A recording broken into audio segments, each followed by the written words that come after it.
I was very good this week. It's Romania Black, and I was very good. I waited a solid week till I could get the comments from episode 7 and episode 8 before I started this episode, and I kind of needed it. I needed the time off. I re-listened to the discussion today for episode 10 because, yeah, seeing Win Keshing be absolutely terrifying was a process. So it feels good to know that the ghosts are not actually ghosts yet, unless they get killed by Win Keshing.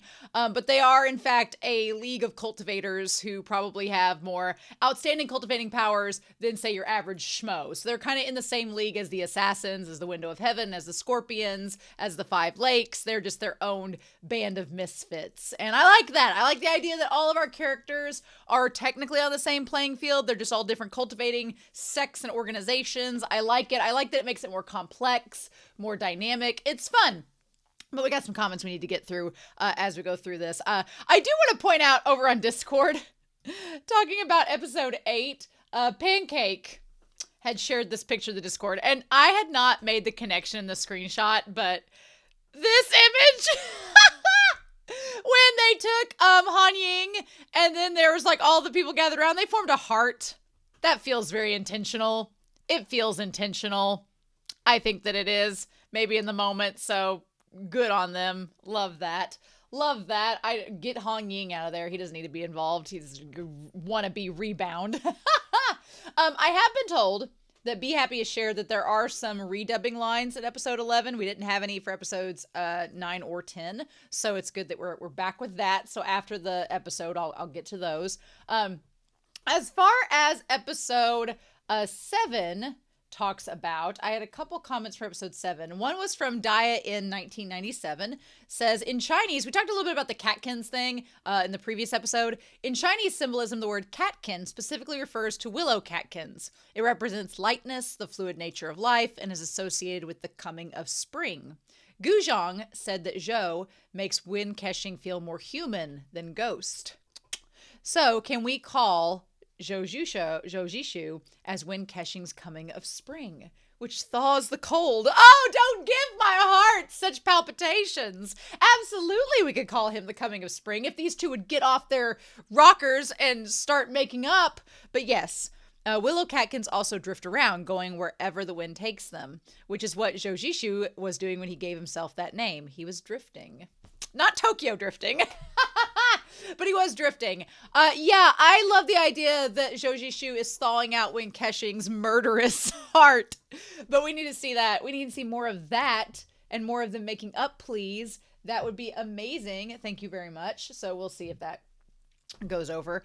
XXYZ for episode 7 says, I can't help but laugh every time I hear Win Keshing list successful among his positive qualities. Like, I can't exactly disagree, but also, what the fudge does it mean specifically? At this point, he's just adding random words. And I hadn't thought about it till that moment, but I'm like, oh yeah. When he's like, oh yes, I'm successful. Like, what does that mean? Successful murderer? Yes. Successful flirt? Yes. I'm successful chaos creator? Absolutely. That's hilarious.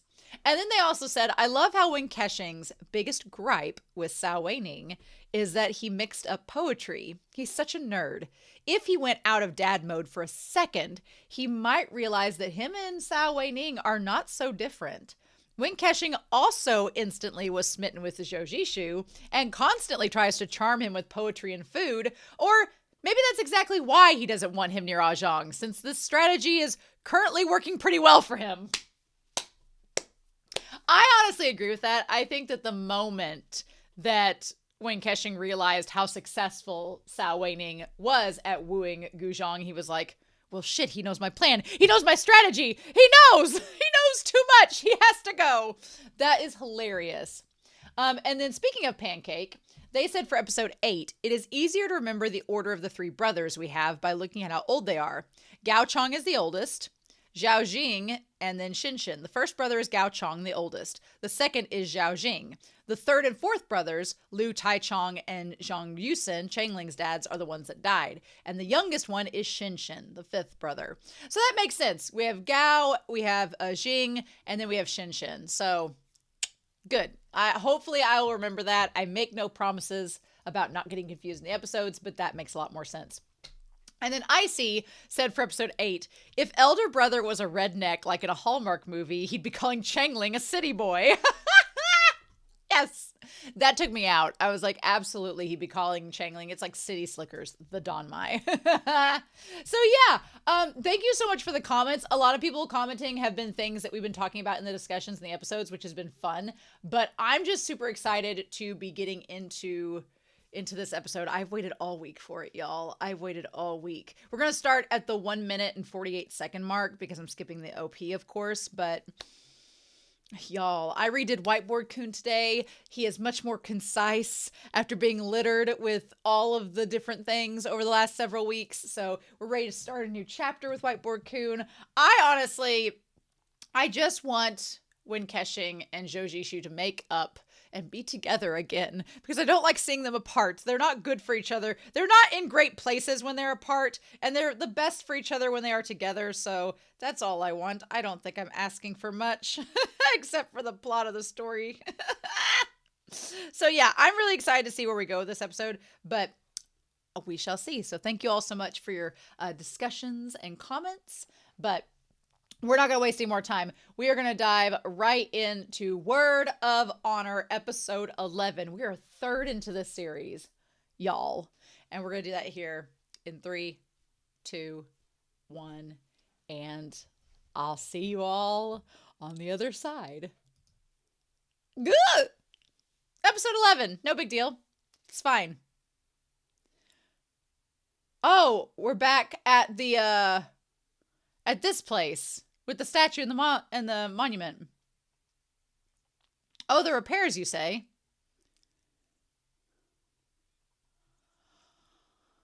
Oh, so were there damages? Shin Shin looks so proud in this moment. Look at him. Uh-oh.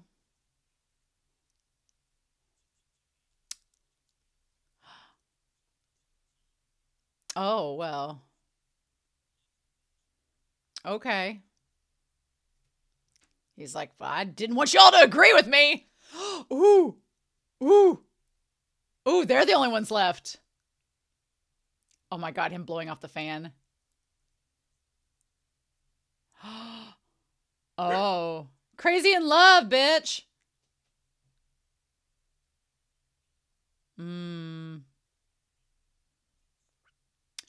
Oh, for no reason. Oh, he did that. Ooh. Oh, shit.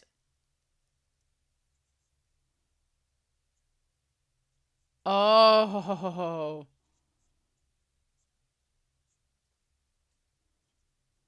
Oh, I love that she calls her on a first name basis. Yes. Oh, she's like, I ain't afraid of him. I'm older.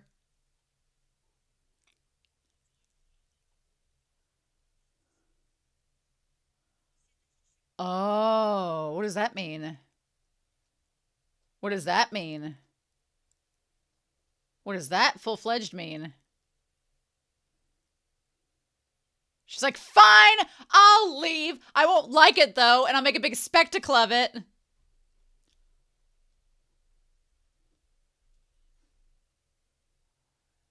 Oh, what? What are we having her do?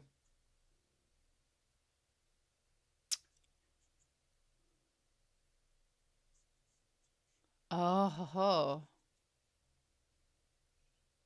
Ooh. Oh. Oh. Interesting. She's confirming it.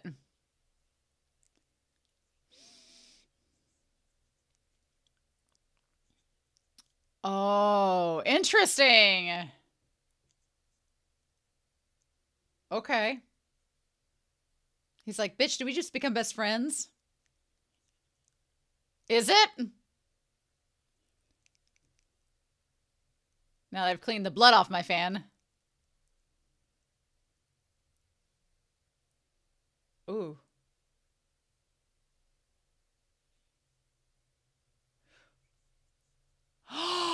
Oh.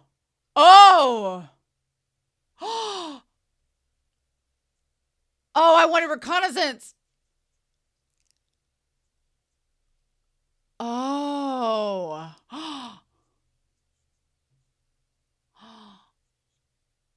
Oh, wow. Interesting. Okay. And is he the one that was in the dream? Hmm.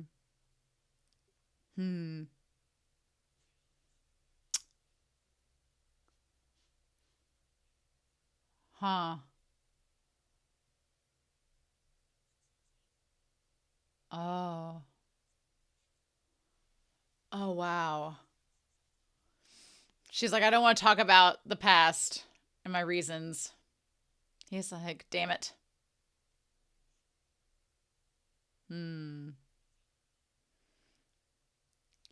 I love it. Okay. Oh, I love her. She's so good. Oh, her actress is amazing. Oh, I love the two of them in this scene so much. Oh, oh, in love with that scene. Yes, please. I love it. Meanwhile, even though he looks as fresh as a daisy, just walking around in angst with his popped collar and his jade robes, not at all mimicking, his long lost angst for not being able to see him when cashing, who was wearing the same color, not that long ago.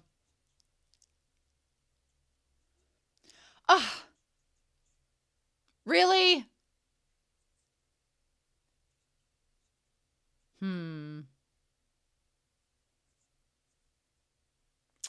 Ah, very true. To meet your soulmate that you say is not your soulmate, bitch. Come on. The people walking around with fans in the background just to taunt us. Oh, Chengling, sweetheart, don't cry.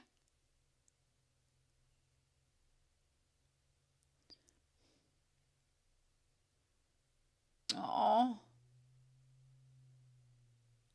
Oh, what's this?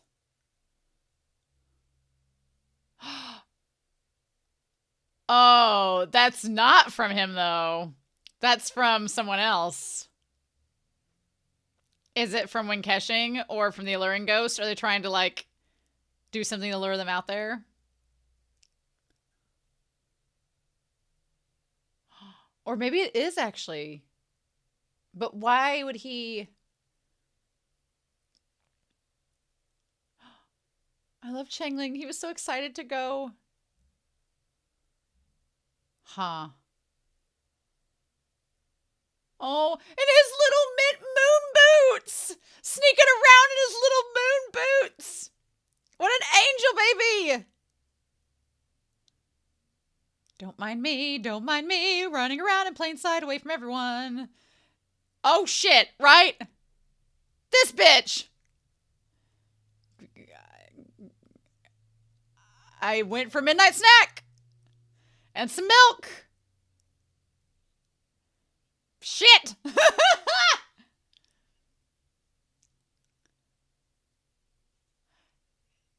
He's like, well...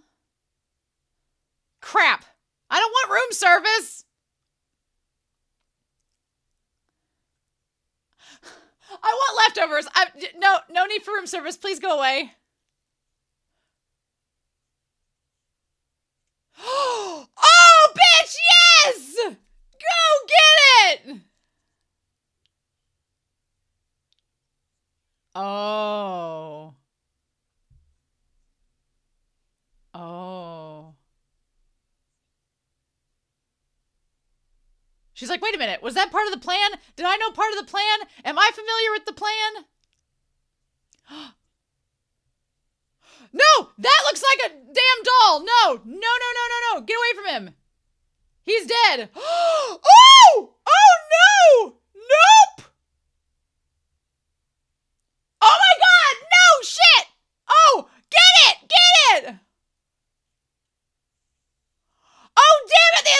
assassins! Damn it! Okay. Oh, Guzhong, yes. None of your business! Why do they care about the alluring ghost? Oh, Guzhong, girl. Ah! You can go find your lesbian lover somewhere else. Leave me alone. Oh, shit. Crap. Not the whip! Damn it! Not the whip! Shit, no! Oh, crap! Damn it! Oh, my God. Not the assassins. How did they know about the Zhu name? Crap!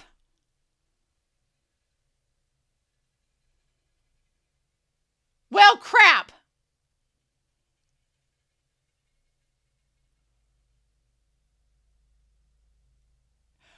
Meanwhile, quit being angsty, Joe!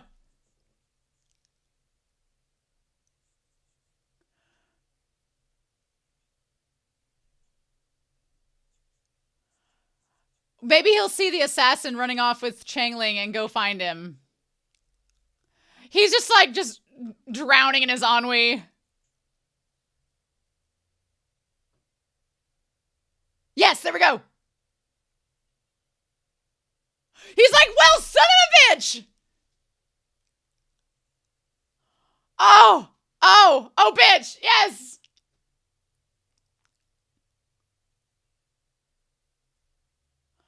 I love when they just fly off like bats with the instruments.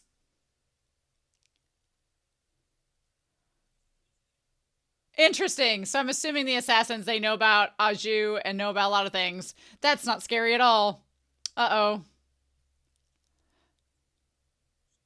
Oh. Oh. Oh. Oh, you know of him! Oh! Those eyes! And he knows Guzhong is here. So, bitch. Oh, they're gonna end up in the same place together!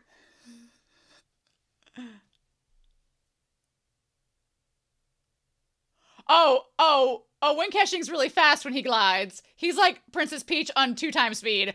Oh! How? What is this business?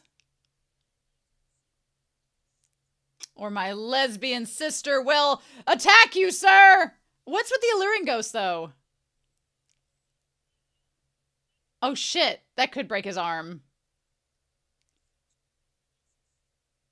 Oh, I love how they take such different approaches.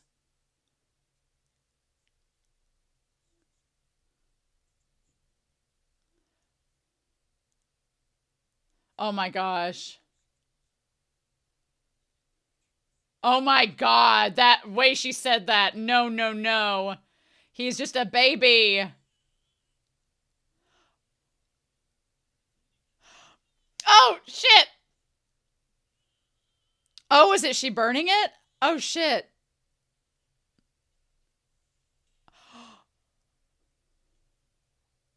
Oh, okay.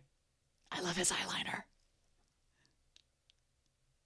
Oh, and his robes are like burnt. I love it. Like the burnt brown. I love it. Meanwhile, so when Keshing and Zhou are gonna...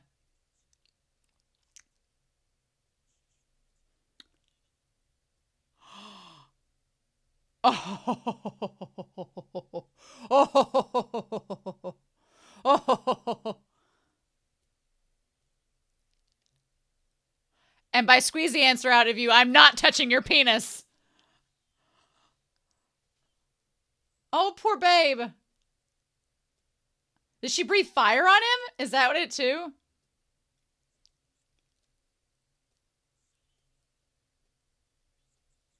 Oh my God. Oh. Oh my God. I love these two together.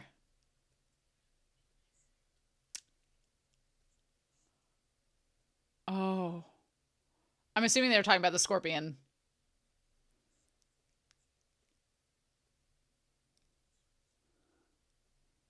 Huh. Oh.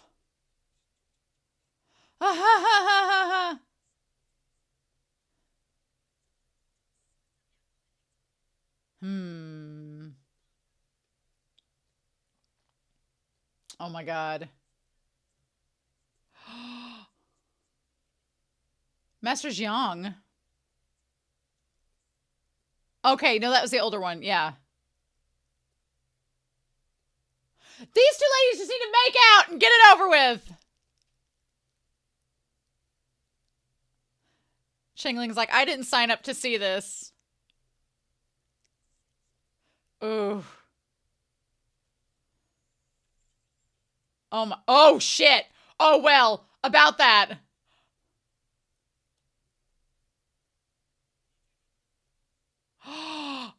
Oh fudge.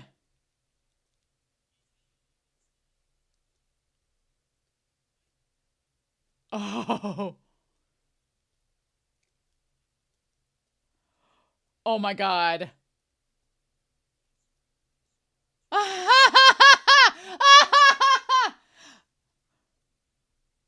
He's like, I didn't come here to shake hands either.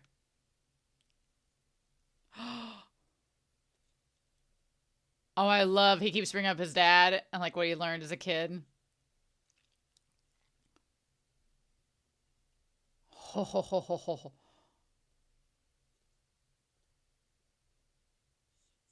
Oh my god.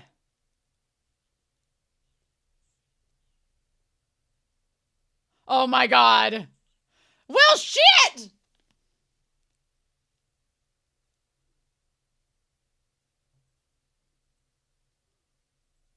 What? Weren't you following right behind them, Jojishu? Oh shit. Well, that's what it... Oh my god. Oh no!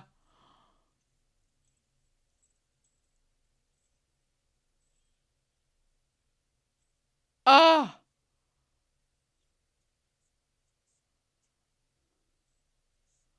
Oh.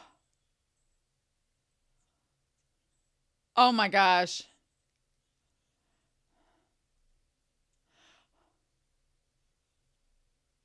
I love that she calls her tomboy.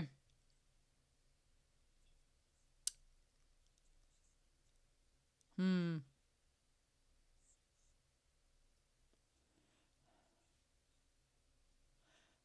You can stick it up your butt. I hope he does. Ah, yeah! Oh! Oh shit. Oh, buddy. Oh, sweetheart.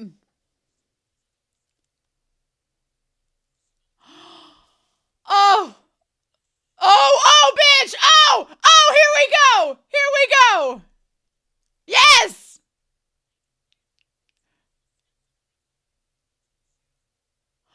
All right, there we go. He's like, oh. Oh, interesting. So was he a venomous scorpion before he was in the window of heaven?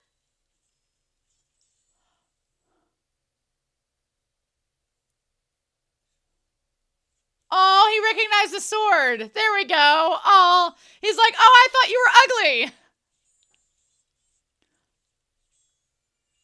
Oh, I love all of this.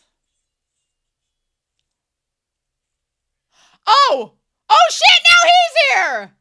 Crap.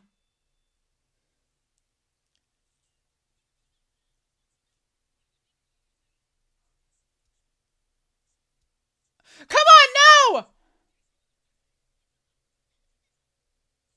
Oh my god. I need wind catching to show up, please. Oh my god. Oh. Oh shit. Oh. Oh.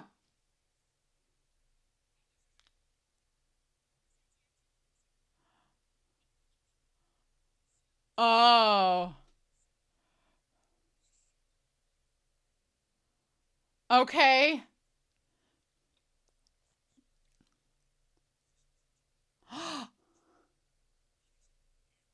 Oh, I love it. Oh, shit. Oh, crap. Oh.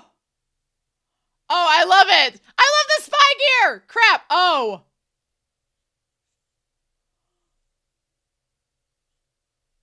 Oh. Oh. Oh my God. Oh my God. I love that she's like, handsome man. He's like, I already know. Oh, by the way. Oh, by the way. Hi, bitch. Bitch, you thought you saw the last of me. Oh. Oh, the entrance. Oh my God. Oh, hi. How's it going? Oh my God. Oh. He's like, bitches, get out of my way.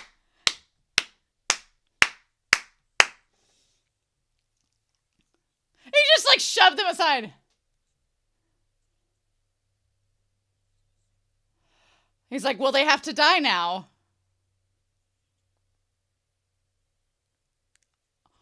Oh. Oh! Oh!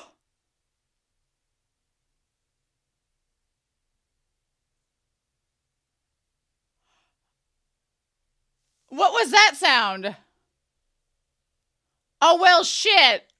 Crap. Not more zombies? Where did this come from? The random cemetery. When did this happen?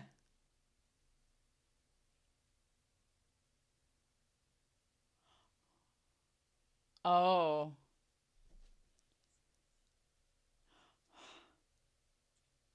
Who wants to die with you?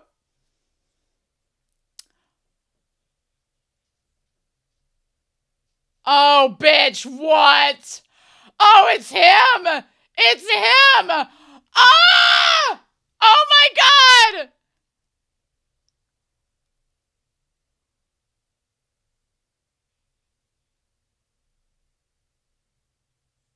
Ah! Ah!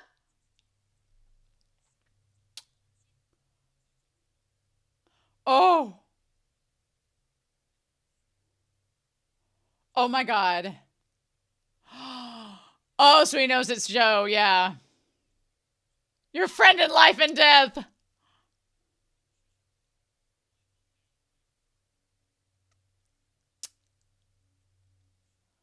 I'm Scorpion King. Wind Caching, Philanthropist Wind. Nice to meet you.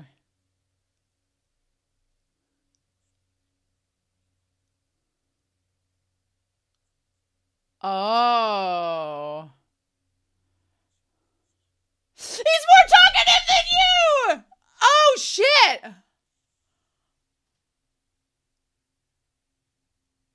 He's like, you got dust on my robes. He's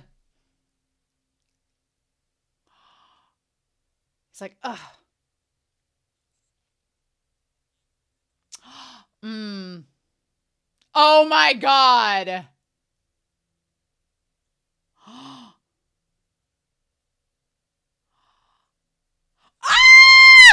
Oh, so he knows. He knows. He's like, who let this ship form? Is this a crack ship? We have to keep this crack ship from becoming canon. Holy shit, he knows. He knows. Of course he does. He's the leader of the assassins. Why wouldn't he? Yeah, Gal looks like anxiety's really ruining his health right now. I don't believe in healthcare. Oh. Okay. It's so quiet. Oh. My dad's came to rescue me. Oh. Oh.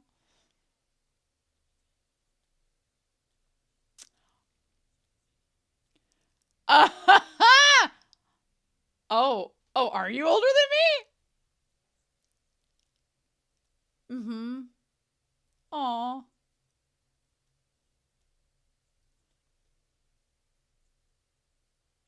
Aww. Aww. I have so many things to share with you. No. I like that when Keshin keeps a little bit of distance there. Mm-hmm. But he can't smell as good anymore.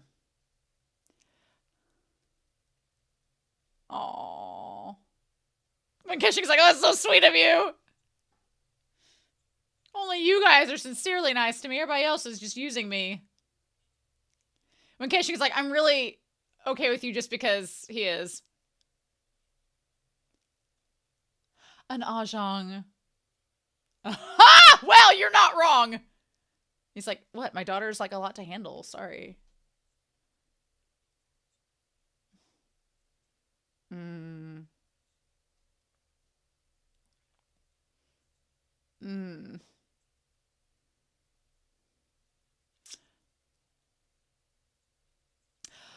Yeah, exactly. Little idiot!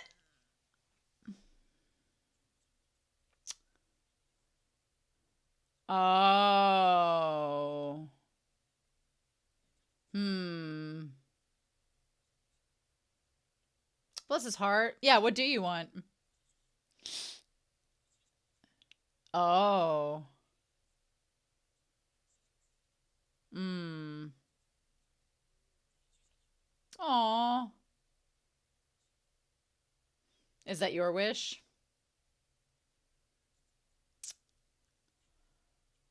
Oh.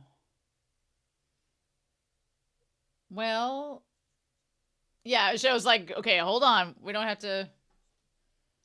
When Keshin's like, I need to know the tea. Oh.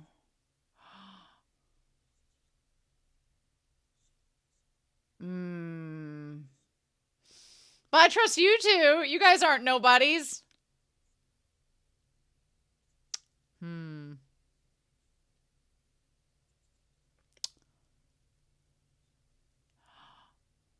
Oh.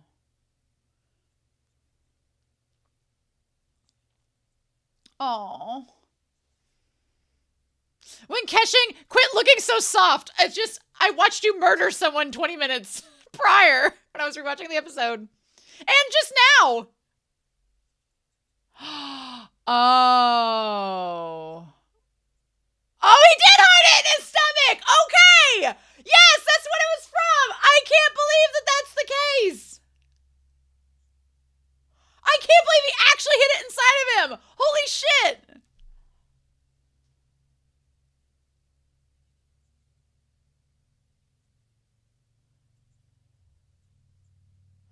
I can't believe that we called it. Wow, yeah, no joke. I was going to talk about that in the discussion when I was redoing Whiteboard Coon, but yeah, that seems to be the case.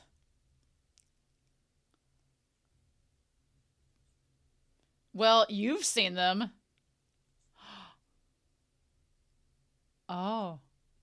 When Keshing's like, I'm so close to solving this. Oh. Quite scheming. Good job, Chengling. Good job, sweetheart.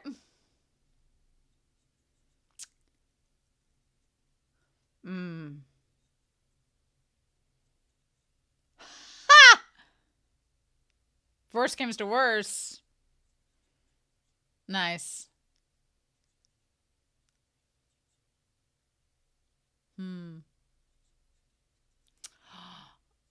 Oh. Oh.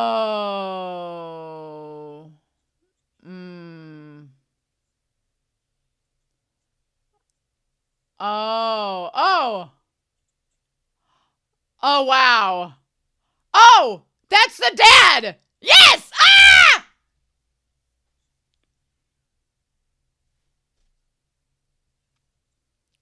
Uh-huh. They should have been responsible. Oh. Oh. Oh.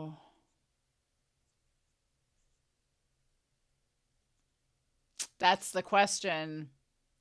But the sword belonged to Gao, which is why he probably hates Gao. Oh my god! Yes! Hello! I feel like Nancy Drew putting things together. Oh. Oh, all the things. Yes, please. Yes, please. Oh, wow. The swords. The secret room. Is this an armory?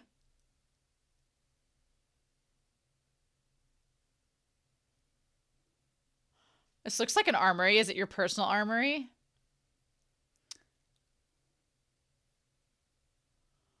Oh, and that's Chengling's dad. And that's Zenryu. Huh. Interesting.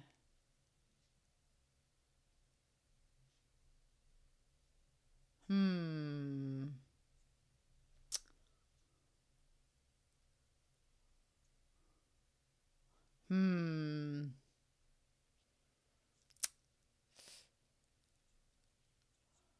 Uh-huh. Of all the close friends. Ah! Sorry, just the subtitles killed me.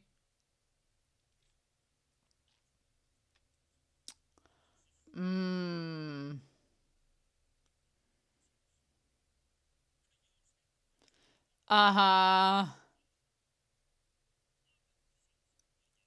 Uh-huh. Ooh. Why didn't you believe me? Oh.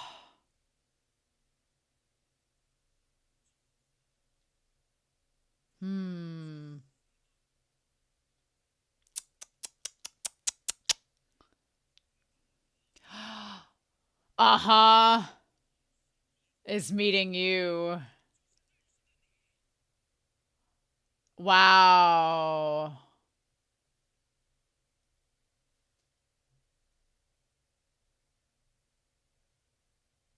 Huh.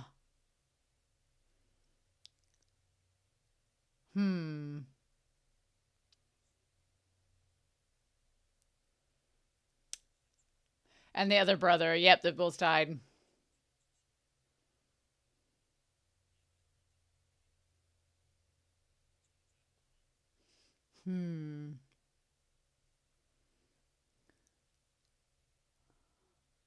Interesting. Interesting. We're giving him layers? Giving Gao Chong layers? I am fascinated, y'all. This episode is crazy good. Wow. Oh, bitch. Okay. Oh, when cashing by his lonesome. Oh, there. He looks so pensive, though. Like he's soaking it all in.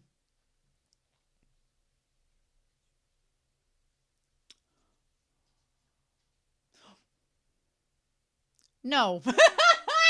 I'm not indirectly kissing you, sir. Please? Oh. Is it going to be empty? Is it going to be empty?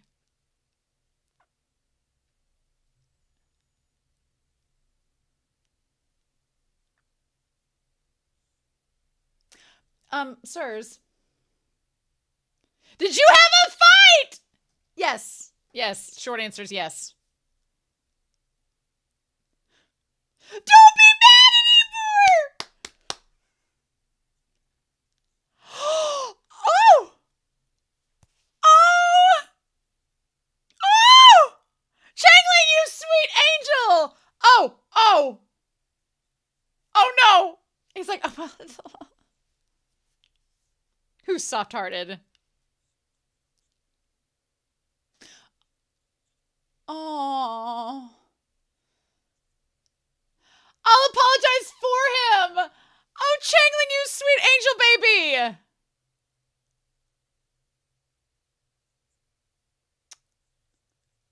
Oh. Ah. Hmm. It was signed with Aju.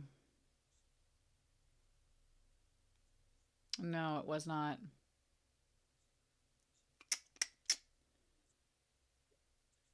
Yeah. Is it the safest place? Because he was nearly kidnapped from there. Oh. Chengling, how'd you not know that he had that? Well, was he not around? Oh, well, he knew. Yeah. Oh.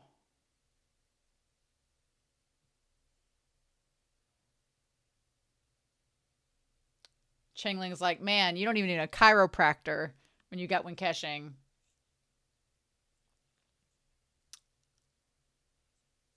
Oh my God. He's like,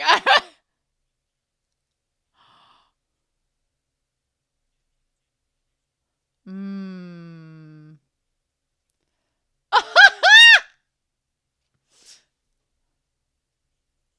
Hmm. He's like, I'm going to kick your ass in a second. Oh my God. You're so cool, Uncle Win. Well. Oh.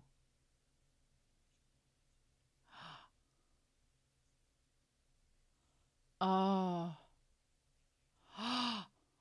Oh. Oh.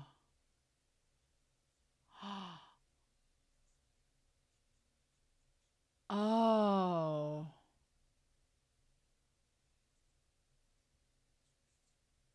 Mm.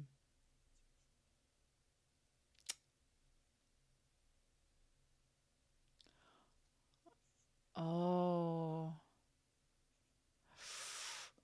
Ooh.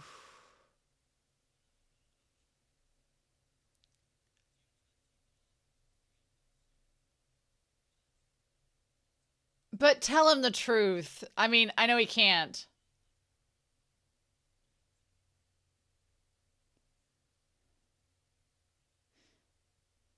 Have the wine back, sir. He's like, damn it.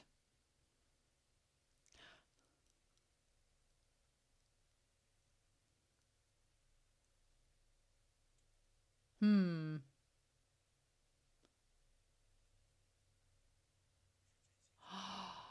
Oh.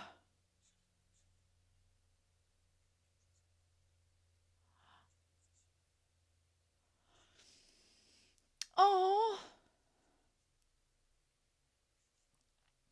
Okay. Hmm. Okay. And the last.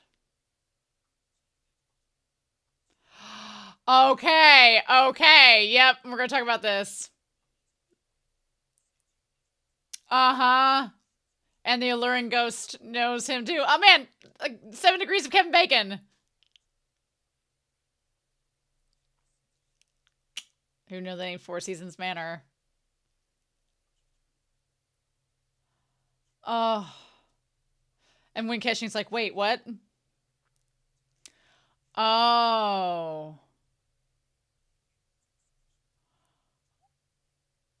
Oh.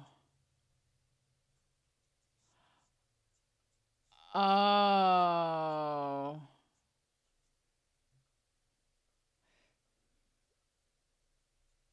Mm-hmm.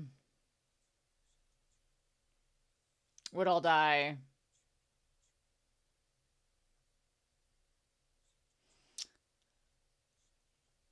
Are all gone.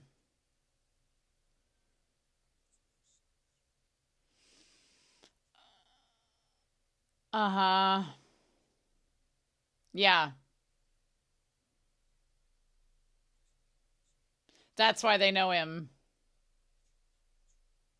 Okay. Well, they're a group of assassins, son.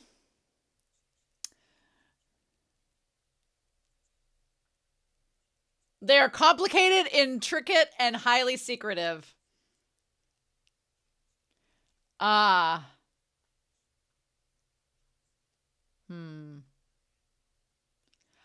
Oh, so that's how. Ah, that all makes sense now. Uh-huh. Yes, sweetheart. Yeah, it was. It is. But it was.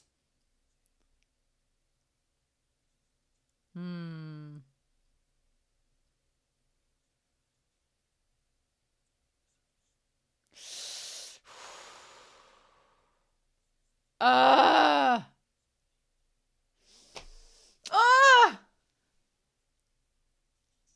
Get this music in on this. Get this music in on this.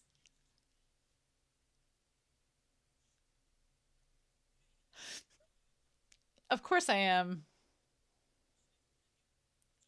Oh.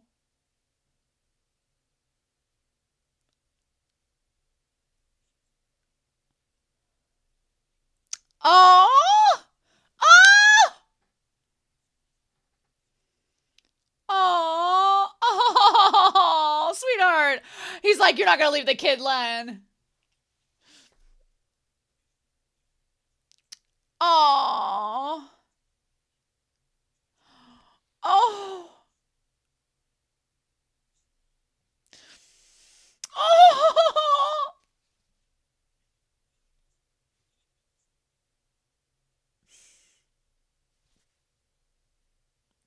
Oh, shut up.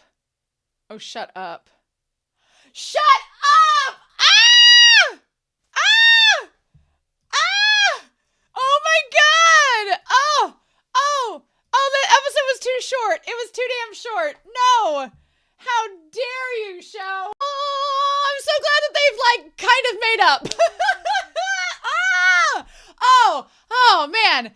Episodes 10 and 11 were rough, and I know we still have lots more things to happen in this series, but at least, you know what? At least these two are being adults, and they're talking, and they're not completely shunning each other. Chengling, you are the most precious lamb. You are the best wingman in this entire series. We owe everything to you, Chengling. You deserve all the things. Justice for Chengling. Ah! Okay, great. We had a lot happen in this episode, and we got two things confirmed that I was like, yeah! I was like, okay. So we basically got confirmed that Chengling does have the glazed piece of armor in his side.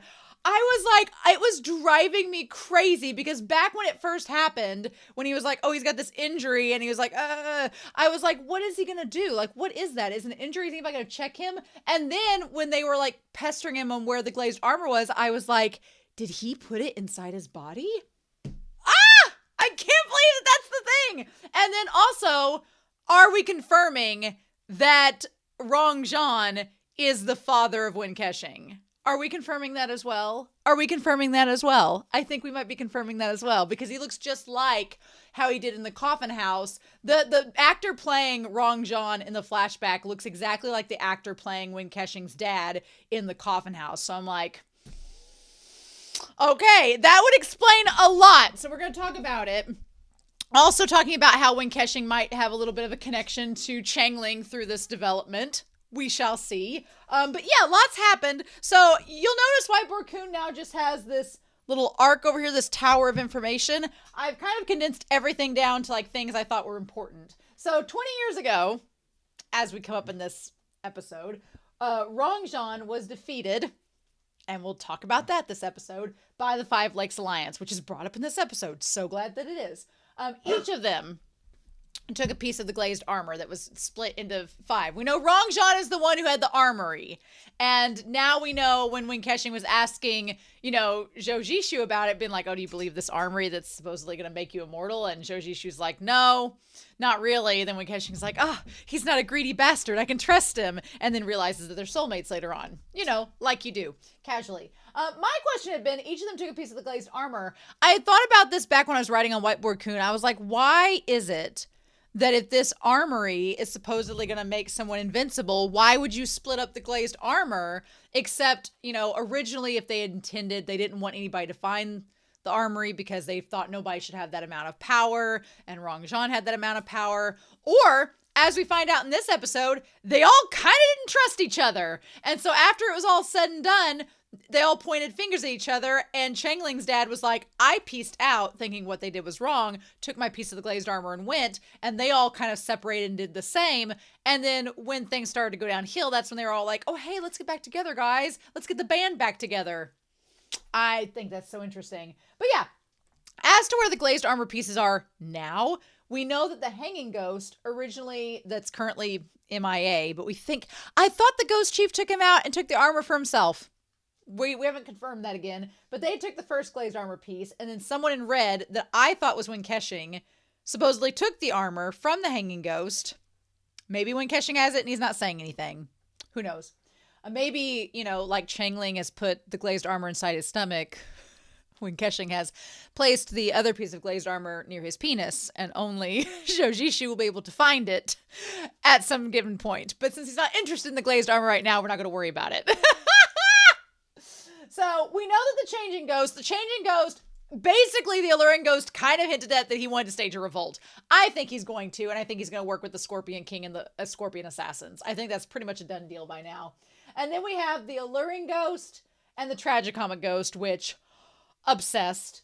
And then the long-tongued ghost is the one we think was killed at the coffin house. And then there's the lustful ghost. And I didn't write happy ghost on there, but there's also the happy ghost. And then we don't know about the hanging ghost still. So the happy ghost still the one that's missing off of there right now. Now, the second piece of glazed armor we feel was the one replicated by Winkeshing, but, was it taken from, was it the one that was taken from the second from Zhao Jing and from his place, and then they found it upon his person when they found the body?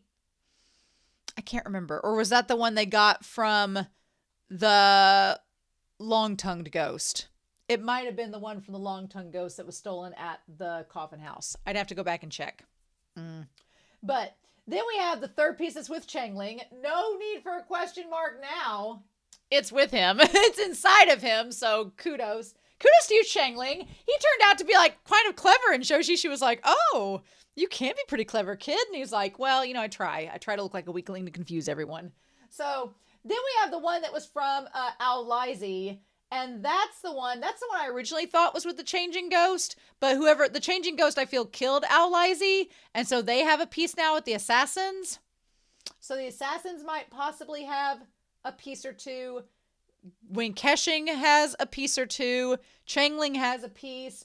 And then the Five Lakes Alliance also have a piece. So it's right now the 5 pieces are scattered between the ghosts, the assassins, Chengling, and the Five Lakes Alliance. As one does.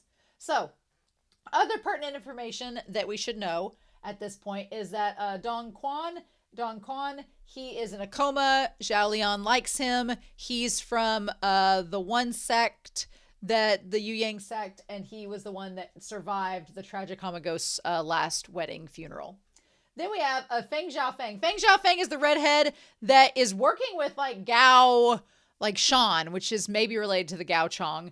But they're the ones that worked with the Beggars Gang that attacked the Anjou 4. So they're kind of at large at the moment. I feel like we're going to come back to them at some point.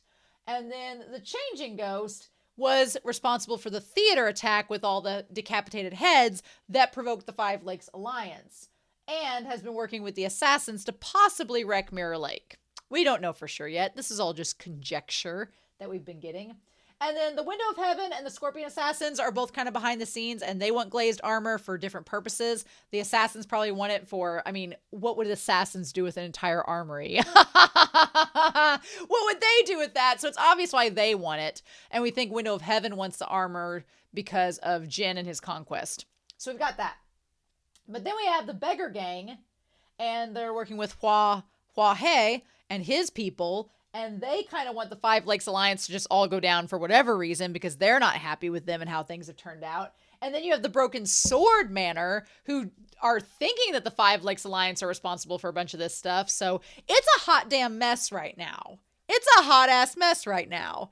And it's going to be like, we have this stupid conference to figure out how things are all going to go down. And I don't get good vibes from that conference. Even with these two kind of pseudo making up, I don't get good vibes. Not one bit. No. But anyway, we need to get into this episode proper in this. So we have this monument, the monument of the 5 brothers, you know, don't you worry. I think it's interesting that the sword that is possibly the representation of the sword that poisoned Rongguan, Rongzhan, is the one that's in the middle. No offense, but every time I hear the name Rongzhan, I think of a pirate. I think of Long John Silver. I think that Rongzhan is a pirate. Every time I say that name, I think that I'm about to go on the 7 seas. But we have this sword in the center that we think is the sword that poisoned him, or a representation of it. But they're getting this monument all decked out because they're going to have the... I find it very... I don't know if tasteless is the right word.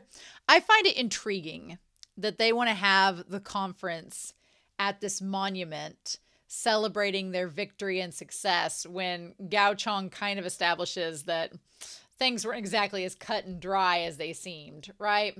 I also love Shinshin's face throughout this entire scene because he looks so proud, like he's just so happy to be there and in the know, right?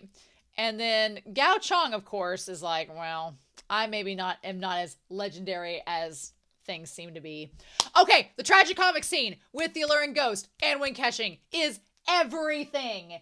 Everything I love so much about this scene. Where do you want me to start? Okay, the fact that, just like dive into it. The fact that when Keqing's like wiping the blood off his fan now that they've disposed of the body and they've gone elsewhere. Everybody except the tragicomic ghost and the alluring ghost. So let's go back through this conversation because I was enamored. The tragicomic ghost is having none of Wing Keqing's sass. She's like, you know what?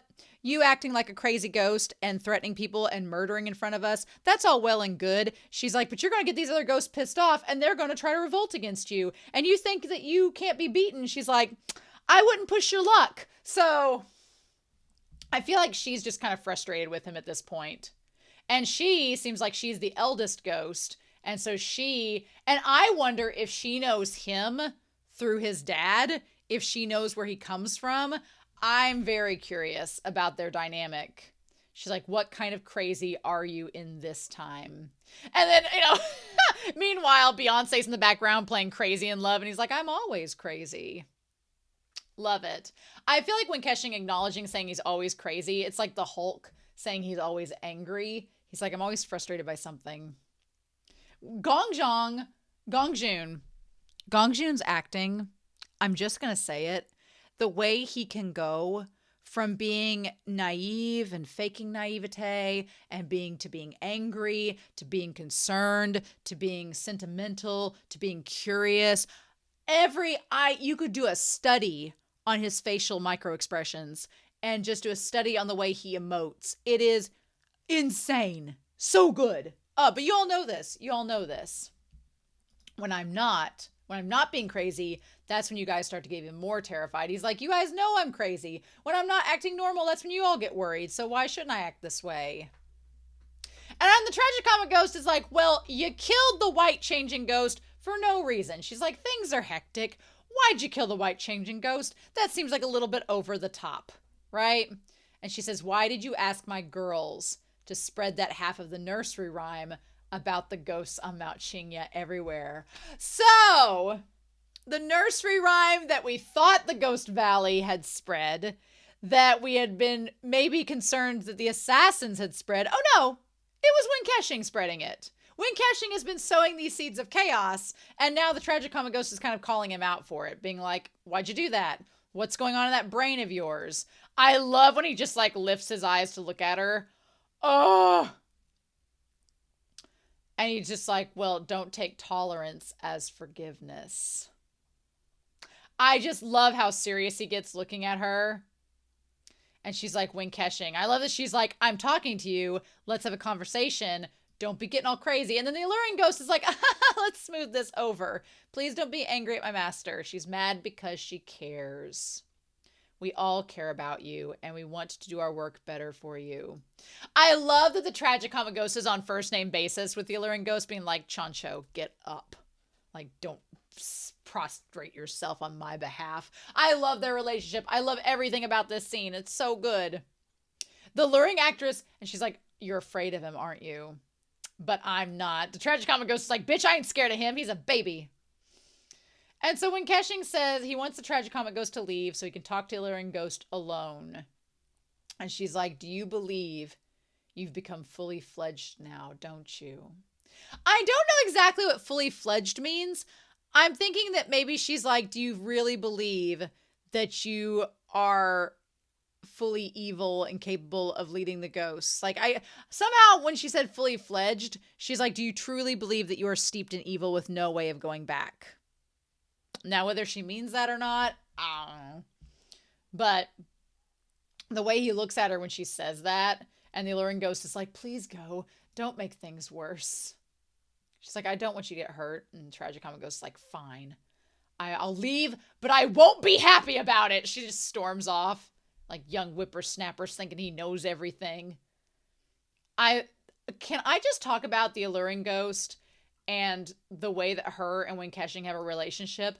It's like, there's something about their relationship. It's not romantic or sexual. I don't ship them at all. And I don't think that they're attracted to one another, but I think that they kind of have this interesting understanding of each other, and they kind of get each other, and there's sort of like a platonic bestie vibe with them that I'm like, oh, I'm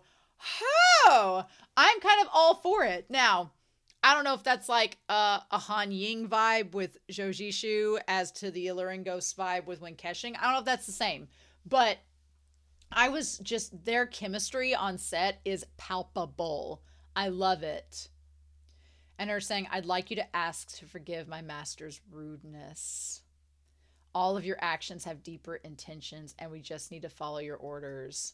I like that she kind of thinks that she knows like why he's doing the things he's doing, and when Keshing kind of calls her out being like, do you know my deeper intentions? I love that he's like, really? He's like, you're trying to understand me, girl, trying to know why I'm doing the things. He's like, I was mad and I was pissed and I wanted to kill somebody. Is that a deeper intention? I like he gets kind of frustrated about that, and she kind of backs off and goes, easy, rattlesnake. She's like, I'm just saying the changing ghost was unsatisfied and started to plan a revolt, and you killed his trusted subordinate to serve as a warning. She's like, that's all I was saying. The fact that she called the changing ghost out for staging a revolt, I'm like, yeah, he's probably gonna leave.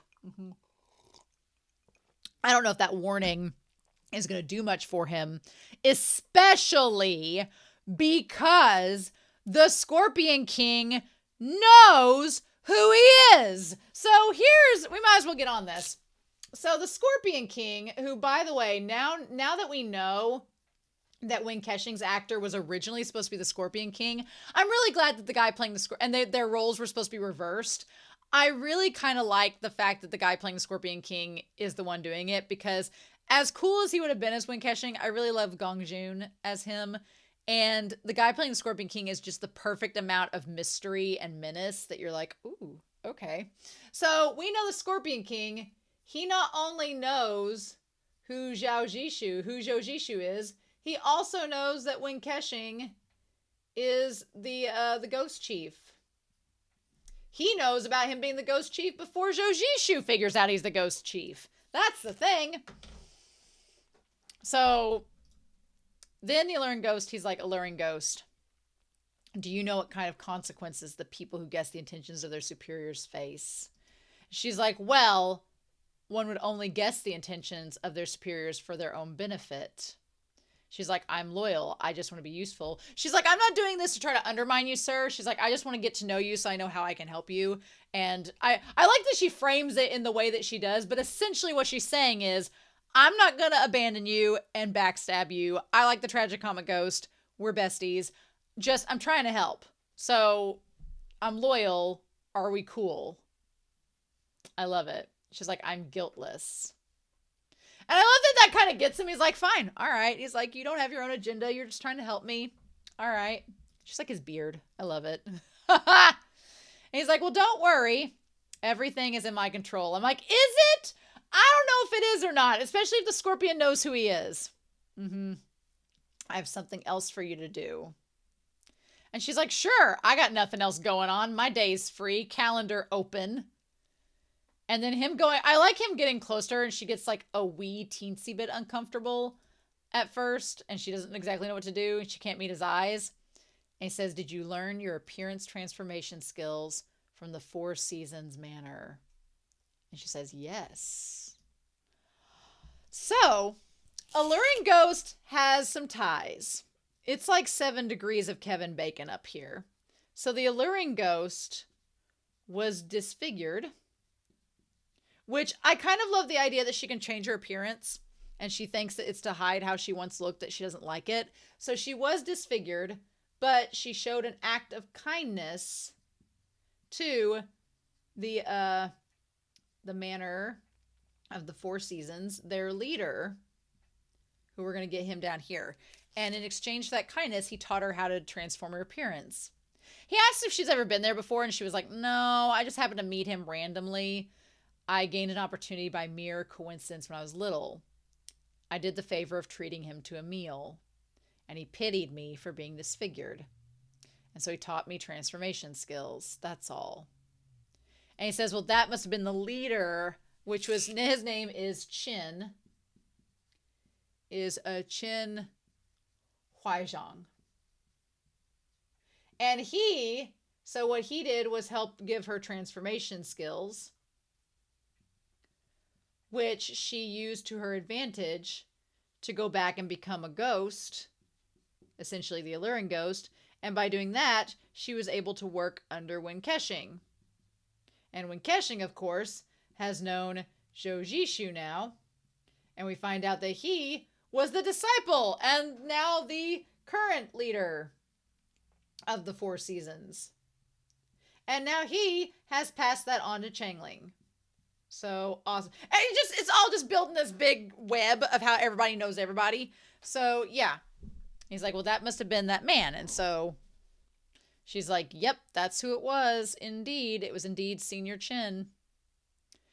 And he's like, okay. And so he heard the Four Seasons had flowers that blossomed all year round. And it's very beautiful. He's like, you're fated to meet each other, but why didn't you go visit? I kind of love when his back is to her and there's this scene. The lighting is so beautiful and it looks gorgeous in there. And she says, well, look, since I've now joined the ghosts, I don't reminisce about the prosperity of the living world anymore. And I just want to be loyal to Ghost Valley and to you. And at that moment, when Kexing kind of realizes, yeah, I did kind of form this sort of, rogue assassin group, and we all kind of left our pasts behind us to function as ghosts. So asking you about your probably troubled past, I feel like in that moment, she kind of humbles Wen Kexing, because Wen Kexing's kind of like, oh yeah, you are a ghost of Ghost Valley. There's a reason you're here. I'm sure that asking you why you didn't go see him, there's probably a pretty good reason. And he's like, fine. He's like, yeah, that's right. We are ghosts. Ghosts vanish like scattered ash and smoke under the sun. I love the way she looks at that moment. She's so beautiful when she turns around to look at him. I love it. It's so gorgeous. And the way she looks at him, I love, because when Kexing is like sitting there, like he himself knows what he's left behind to form this group, and he's staring at the sun and she looks at him. Like, I don't ship them, but there's something so alluring about their relationship in this. It's kind of beautiful and I love it. And then he looks back at her. It's kind of awesome. If Zhou Jishu wasn't around, I'd kind of root for them, but he is. So that's when he tells her all the secret things she should know. So meanwhile, speaking of Zhou Jishu, he's wandering around, lamenting, anguishing, spreading ennui, being like, I'm such a fool. I guess I'll just go die. I don't need anybody. I'll just go and waste my days away. Chengling's probably fine. Nobody loves me. And I'm like, ugh. I'm like, dang it, Zhou Jishu, come on now. He's like, Chengling's probably fine. Every time Zhou Jishu thinks that somebody's going to be fine, the world decides to prove that he's not. And so in that moment, he says, why would I stay here and watch these fools put on an act? Haven't I spent enough of that in the first half of my life? And he just wants to die alone. So Chengling comes over and gets the letter about meeting Zhou Jishu and freaks out and is so happy about it. And it's the cutest thing ever. And he sneaks around. I love Guzhong helping him. I love Guzhong being like, what are you doing out in the middle of the night? Why are you here? Why'd you make me knock this guy out that was being rude to you? And so I hope Guzhong's okay. Her whip got cut in half. Poor girl, her whip got cut. I hate that for her. I hope she's all right. Wen Keqing was kind of like, okay, she seems to be okay. So I'm sure he thinks that she's fine. And hell, she's back at the Yu Yang sect, so maybe Sao Weining found her and he's like tending to her and getting her all the soups, you know. But I'm glad that in that moment it was like a sort of who's on first, where she's like, what are you doing out here? And he's like, well, I'm going to go meet Zhao Jishu and your master. And she's like, what? I didn't know this part of the plan. This wasn't brought up at the meeting. I love it. And of course, that's when they got to the staircase and the guy was sitting abnormally still, I was like, oh, he's a corpse. He is dead as a doornail. And he was! And then the assassin showed up. The fight between Guzhong and the assassin. Oh, I kind of love the four assassins. You know what? You know what, though? In how many stories do the two lady assassins live and the two guy assassins die? Not very many. So I am so excited. Although the one guy, Chin, I don't think he's dead. They said he was incapacitated, but old monster whatever, he's dead. So Monster Bao, he got arrowed by poison darts from Zhou Jishu. So Zhou Jishu is like the James Bond of the Don My World, at least in this series. I love the assassin women. They are amazing. I love their characters. Their designs are awesome. Their actresses are gorgeous. Everything about this is great. And of course, it took Chengling getting kidnapped yet again for both Zhou Jishu and for Wen Keqing to get involved. I freaking love it. I love that Zhou Jishu was like, I guess I'll just drink myself to death. And then he sees Chengling getting taken away and he's like, shit. Although, pour one out for Qin Song for losing the ability to play his instrument anymore because Wen Keqing crushed his entire hand. Pour one out, y'all. Take some shots for our dude. I love it. And I love that as soon as they tell, they're like, oh, Wen Keqing, you must know, but Master Chengling was kidnapped. And Wen Keqing's like, son of a bitch. I love it. I love these like, oh no, that's Aju's favorite son and we could partially have joint custody of him. I probably ought to go save him. I'm glad he at least knew that Guzhong was probably all right and that she'd be okay. But damn. So the only thing about this episode is, man, they like sprinted ahead of Zhou Jishu to get there with enough time to chain him to the torture chair. I absolutely loved this scene, not because Chengling was getting tortured. That part sucked for him. But I loved the two assassin women and their methods being totally different. Like the one was like kicking him and doing water torture and all of this. And the other one, I love that it was like fire and water. She was using water torture. And then the seductive assassin was using like embers and like blowing embers on his face and being all like seductive and which, leave your hands off Chengling. He's a 15-year-old boy. You ladies do not need to be touching him. No, I love when Chengling called her disgusting. And then the moment that like he made the one assassin get really close and he spit on her. Damn, Chengling coming in clutch, not giving in. I loved it. I thought that scene was really, really well done. And then Qin Song, my dude, your rock star makeup is amazing. But when Keqing's like, yeah, no, nope. He's like, hi, how's it going? You gonna tell me about yourself, friend? Crazy. I just love the assassins together. I think that they're so much fun. And I love Chengling showing his strength, resisting their torture. Although them nearly breaking his arm, that part sucked. That part was no fun. But damn. And then when Keqing talks about his dad teaching him all the bones in the body, I was like, ooh. Getting any time tie back to his dad, I was like, yes. Because I just love it. His dad, he said he was a smart man, but he was also a foolish man. And now it makes sense why he was looking at Gao with such contempt. Because he's like, you're the one that killed my dad. And it's like, ah! So anyway, I felt bad for Qin Song a little bit because, I mean, going up against Wen Keqing is like bringing a knife to a gunfight. It's just nah. And he's like, I got to bone 80 out of 206 before he confessed. You want to confess beforehand before we get to bone 80? Oh my God. Love it. I thought that these scenes were so tense, but I give Chengling so much praise because he did so well. And then his poor face, his poor cheeks getting all red and rosy. And he's like, you're not cutting my stomach open, bitch. Although she knocked a tooth out of him. Our poor boy lost a tooth. And then she said, my father is the great warrior of Mirror Lake, Zhang Yusen. None of his sons are cowards.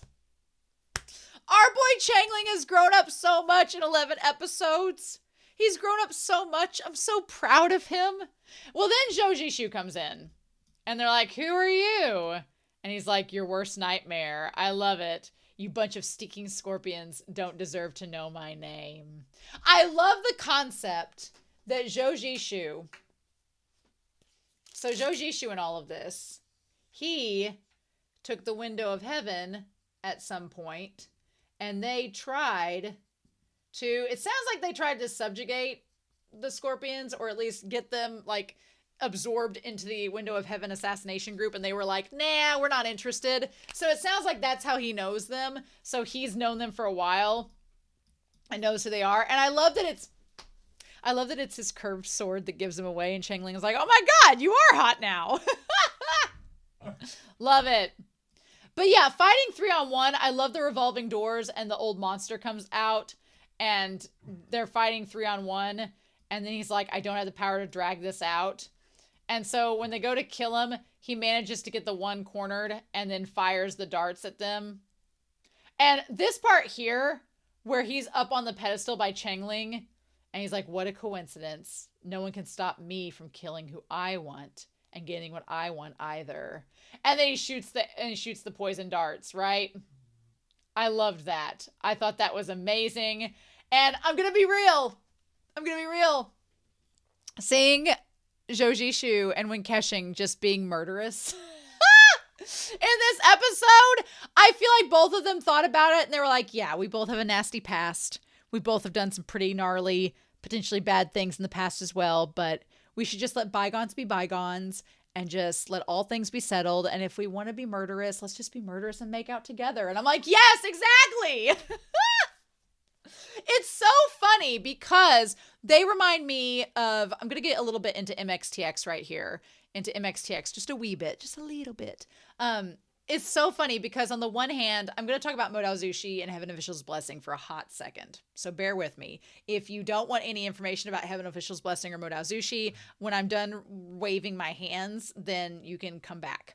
So in Heaven Official's Blessing, Hua Chong reminds me a lot of Wen Kexing. Wen Kexing and Hua Chong, they would be most besties. But here's the thing. Xi Lian and Zhou Jishu are nothing alike. They are so different. So different. There's some similarities there for sure, but so different overall. And so Wen Kexing and Hua Chong both equally love their love interests for reasons. Different reasons though, so far, different reasons. But they both are loving of them, okay? So then you have, and so I feel like for the most part, Xi Lian in Heaven Official's Blessing kind of puts on this, like, he puts on the goody boy vibe, even though we know it's not exactly true. He does have a lot in common with Zhou Jishu, but it's different in different ways.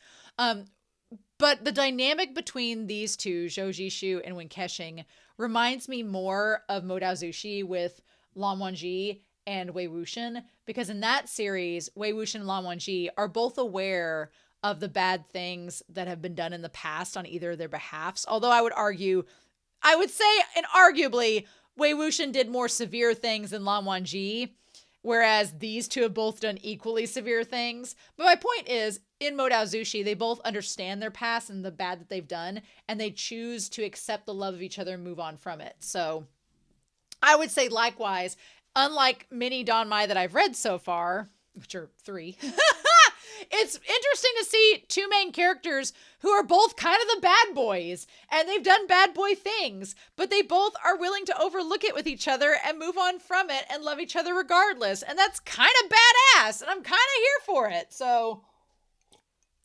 I'm like, let my two men be murderous. It's fine. If it's saving Chengling, absolutely. I also like that Zhou Jishu is using a method of attack, like with the darts, that don't necessarily involve cultivation as much. So it's like him conserving energy. But yeah, he's got all the blood there, and I was like, oh shit, he's about to get attacked. And then guess who shows up when Keshing's like, oh my boo, he's in trouble. Oh. And then immediately comes to his aid. I'm like, oh. And when Keshing's like, he was attacked, and I was kidnapped, and all this shit happened, and when Keshing's like, I'll kill all of them. It's like, ah! But we don't have time for that, because zombies are here. I love the Scorpion King just summon zombies.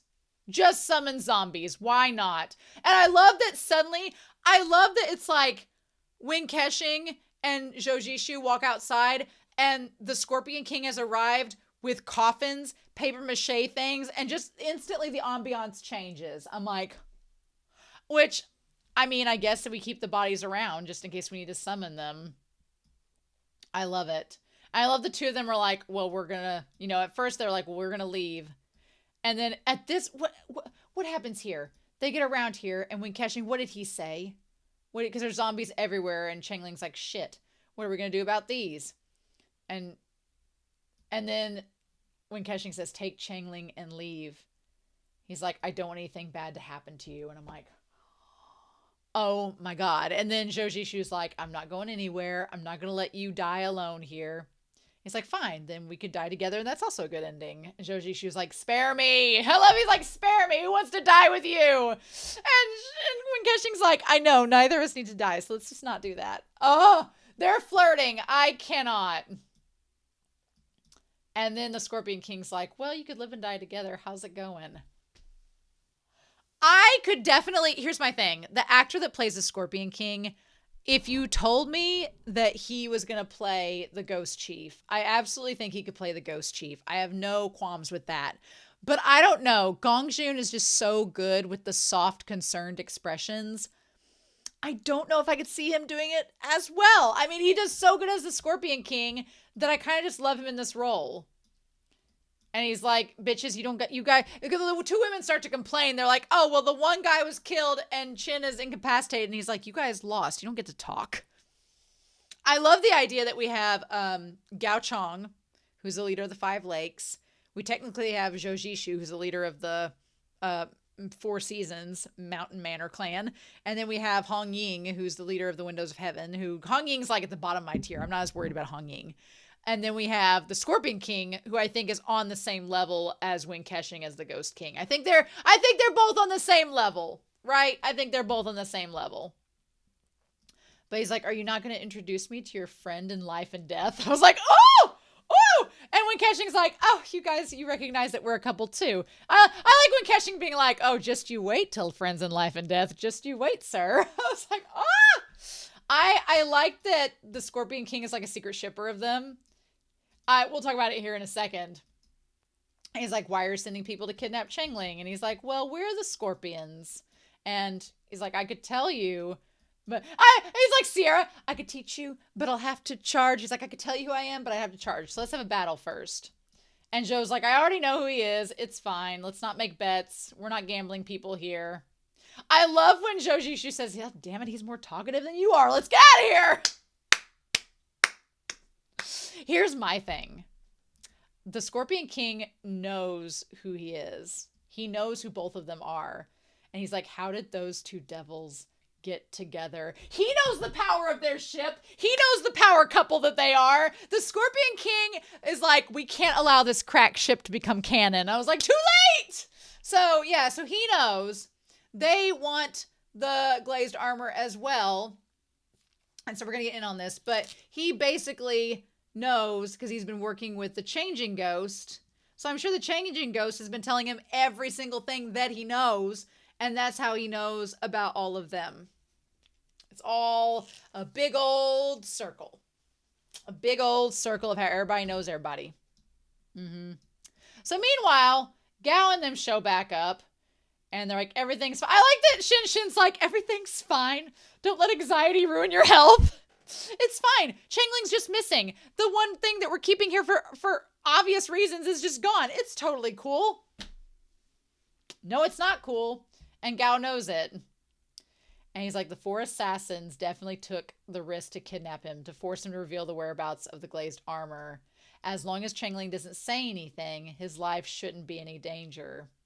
So Shin knows an awful lot about what's going on. They've pretty much pieced it all together, and Gao's like, shut up. I'm pissed and worried. Meanwhile, Chengling's like, I love both of my dads. They came to save me. Everything's great. You didn't leave me behind. Zhou Zhishu's smile when Chengling gives him a hug is the sweetest thing ever. Zhou Zhishu's actor smiling is so sweet. I love it. I love when he's not angsty anymore and he's just accepting Chengling. It's so cute. And then of course when Keshing has to ruin it, he's like, oh, well, you called him Master and me Uncle Win, so you make it sound like I'm younger than him. So it says translation notes. There are two ways of saying uncle in Chinese. Shushu for those who are younger than father and master, and Bobo for the older. He's using the former. So he's calling Wen Keshing younger than Zhou Zhishu, and I don't think that's correct at all. And Wen Keshing's like, I feel so young. I feel so... And I love Zhou Zhishu looks over at him like, are you going to ruin the moment? He's like, am I not older than you? I love Wen Keshing's expression. Zhou's like, aren't I older than you? And Wen Keshing's like, in what universe? I love when he says that. Oh my God, his expression is so funny. Gongxun is just so good. I can't picture anyone else as Wen Keshing. Gongxun's so perfect as him. And he's like, He's like, you didn't even cry. He's like, well, I did put a piece of armor in my stomach, so I'm pretty used to being tortured. And he's like, well, of course I cried. I wanted to see you both. I was like, these two dads with their adopted son? Shut up. He's like, I have so many things to tell you. So they cooked some chicken. Look at that. When Keshing went and found some birds. I love it. Now, again, the Heartbreak Hotel is him handing the chicken to Aju. And Zhou is like, he can't smell it himself, so he hands it over to Chengling. So they have this conversation. If you watch this scene and just look at Gongxun, Wen Keshing's eyes, he has heart eyes for Zhou Zhishu in every panel, in every screenshot. He's just looking at him like, we're here, we're sitting next to each other, we're not mad at each other anymore, we're not like, you're not going away from me, we can be together, you're here now. I'm just like, I'm feeling the same way that Wen Keshing is feeling in this moment. So Chengling reveals an awful lot. Chengling drops exposition bombs everywhere. He's like, oh, you guys. And he's like, let me tell you about my struggles. And so when Keshing says, well, I heard from Gu Zhang that Gao Cheng wanted you to betroth his only daughter to you. He's like, I don't have a daughter, just an Zhang. I love that when Keshing's like, look, I don't have a daughter of my own, but Zhang is the closest thing to it. But he basically in that moment says, I don't really care, but I'm afraid you wouldn't be able to handle her. And I love that Zhou Zhishu's like, rolls his eyes and looks over at him like, really? I mean, I'm kind of on team Wen Keshing with this. I like the prospect of Gu Zhang with Chengling. I think that's cute, but I don't think Chengling can handle her. I think she's too much. I think here's the thing. Here's my difference between Cao Weining and Chengling. Chengling is perceptive enough and smart enough that Gu Zhang would make him kind of flinch and go, ooh, you're a lot, girl. You're a lot to handle. I don't know if I'm ready for that. And Chengling might overthink things with Gu Zhang. Gu Zhang is a complex woman and a badass woman at that. She needs a man that's simple and has money. And that is Cao Weining. Cao Weining ain't got nothing else to do but go eat food and cater to all of Gu Zhang's whims. He is perfect for her. Chengling, he's got to go study martial arts. He needs to do other things. Gu Zhang might be a little bit too much for him, right? I like when Keshing's like, look, what? I'm not trying to get your son hooked up with my daughter. I'm just saying she might be a lot for him to handle. Just being honest. And he's like, don't mean to tease. And so then Chengling's like, look, it wasn't about the arranged marriage. Nobody cared about me. They just wanted me to hand over the glazed armor. I love that Chengling lets all of this out and vocalizes this, but I also feel bad that Chengling was right, but also felt that nobody truly cared for him. It's literally just Wen Keshing and Zhou Zhishu because neither of them give a shit about the glazed armor. He's like, I thought they saw me as their nephew, but they were just using me. So how could I become one of their own if that was the case? And then Wen Keshing has been like, trying to piece this whole puzzle together like damn Sherlock, like Nancy Drew. He's been trying to solve this riddle, and he's like, okay, Chengling, you know some pertinent information. How about you spill so I can put the puzzle together? Because I feel all of this is going to come back later on and be used. And he's like, Uncle Gao isn't worried about getting revenge. He just wants to use that as an excuse to carry on with the Heroes Conference. And when Keshing's like, okay, why do we need to have the Hero Conference happen? Why does he need everybody gathered together? He's like, this is interesting. What does that mean? He's like, nobody asked what I wanted. And that's when Zhou's like, well, what do you want? Zhou's the one that asks him, of course. And he's like, I want to learn martial arts. And I want to personally exact revenge. I don't want to be a useless child anymore. And waiting for others to sacrifice themselves to protect me. And I love the way that the actors make both Zhou Jishu and Wen Kexing kind of look a little remorseful in that moment, because both of these men know what it's like to want revenge against someone. They know what that's like, and they know what it entails, and they know the path you can go down. Both of these men have gone down dark paths kind of for the sake of revenge. So they both kind of get it. And they both kind of look like they understand how Chengling feels and what he wants, but they also recognize the path he's going to go down if he wants to do that is going to be a dark and rough path. And they're like, oh, so you want to go down how we were. And he's like, and I want the lineage of the Mirror Lake sect to continue. I love that. Chengling's like, I want to have a kid that's going to carry on the lineage. It's fine. That's all great and well and good. Okay. And so I like that he's going to be the one to carry on the Mirror Lake and the Four Seasons. Good for him. He's like, my fathers and my brothers wanted that too. And so then when Keshing's like, you know, I couldn't help but notice that you've become suspicious of the Five Lakes Alliance like I've always been. Do you know something we don't know? And Chengling's like, well, I do trust you guys more than anything. I like that Zhou Jishu knows that when Keshing seems desperate for information, and we don't exactly get Zhou Jishu's kind of thoughts about when Keshing being so desperate for information, but he tries to like say that Chengling doesn't have to rush. And at first when Keshing is like, I really want to know, Zhou Jishu, he's like, But I love that he looks at Zhou Jishu like, oh, you're stopping him from telling me things. And then Chengling goes, no, I'd rather just say it. And that's when he drops all this. He says, the day of my father's murder, he talks about how my dad didn't have enough time to tell me much, but he told me not to trust anyone. No one is trustworthy. And Zhou Jishu's like, well, you're trusting me and Wen Kexing. And he's like, well, that's because I know you guys. You know, I trust you guys. You guys are good judges. You guys won't hurt me or anything. And the two of them are like, well, I love the two of them both kind of look at each other like, they don't look at each other, but they kind of in the moment kind of look introspectively away like, I guess this kid can trust us. We are the only two that have treated him like a person. And so Zhou's like, well, you still shouldn't hastily trust someone. He's like, I've trusted you from the beginning. Back then the fishermen didn't know about the resentment between my father and the Five Lakes Alliance. So I didn't know what to do or whom to believe. And he's like, I'm sorry.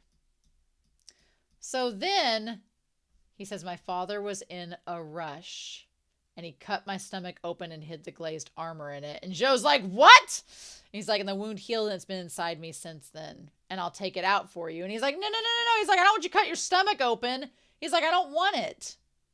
And Chengling's like, oh. And he's like, why are you in a rush? You should talk slower and take the time to get to know someone. Ha!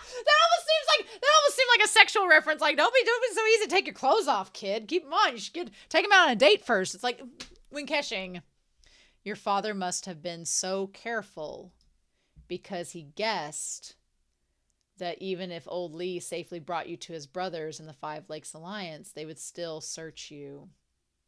I mean, it all makes sense now that he had the glazed armor hid within him. It all makes sense now. It's also terrifying. Also, if we want to talk about comparisons and some parallels, you have Chengling with glazed armor literally inside of him. You have Zhou Jishu with nails literally inside of him. I mean, like you do. Seems like he lost trust in his sworn brothers a long time ago. Yeah, that seems apparent.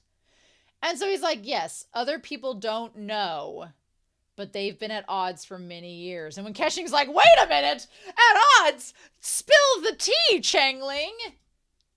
Do you know why he fell out with his brothers? Because this all has to do with Wen Keshing. He's like, he gave me a letter. I do know. And Zhoujishu's like, a letter? What are we talking about here? A postcard? A letter? Now, again, Wen Keshing is so desperate for this information. I'm surprised the show did not show us with Zhoujishu looking over at him like, dude, what's going on? But maybe they'll talk about it next week. He's like, I hid it under the Buddha statue in the dilapidated temple. And then Zhoujishu's like, well, you've been scheming. I thought you were kind of an idiot. And you managed to hide it. Interesting. He's like, my father said aside from being given to the receiver, the letter cannot fall into the hands of anyone else. So I didn't know what to do, and I pretended I need to go to the bathroom, and then I hid it.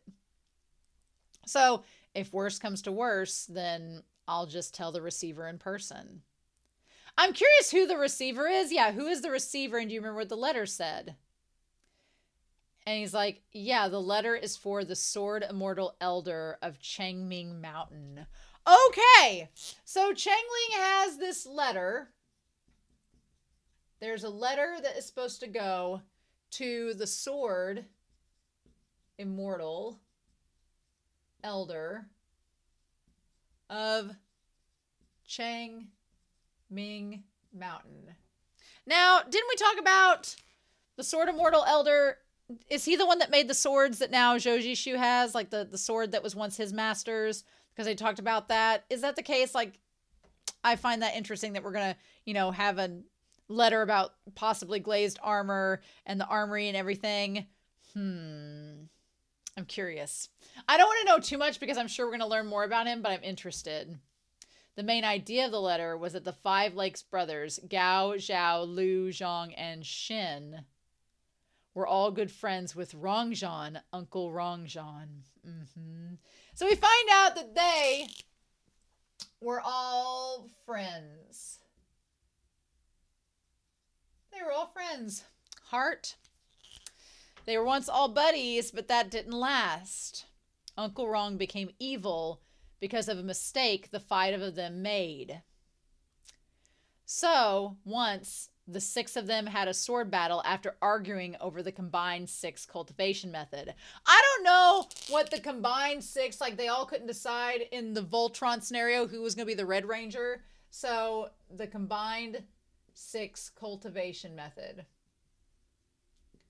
Well, I don't know what that all entails, but we're going to say that that led to the fight. That they had a sword battle. I wanted to kind of pause when we got to the sword battle and see.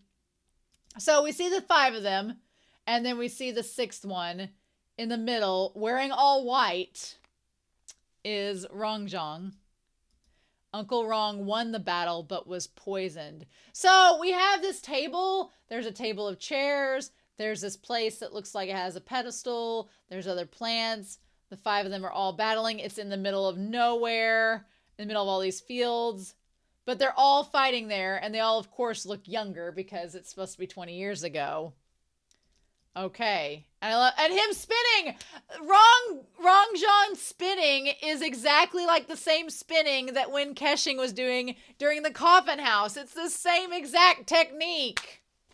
Come on now. Yep. And so he was struck by a sword and poisoned. He looks exactly like Wen Keshing. Not exactly, but he has the same hairstyle. Very similar. Which made him go insane. The reason was someone had poisoned the blade. And of course, Wen Keshing's like, shit, my dad was poisoned. That's what happened. Like, he didn't know what had gone down originally. And Zhou's like, okay. Zhou seems to notice that Wen Keshing's having a reaction. He's like, okay, let's tell more of the story. He became possessed and he went crazy. And the five of them should have been responsible. But instead, yeah. So we see him like with blood all over him, attacking people, like going at them. What does it say there? When Uncle Rong was attacked by all the martial artists in the world from the Five Lakes, no one stood up for him. And then it shows him getting struck by the arrows. My father was going to rush to Mount Qinghua.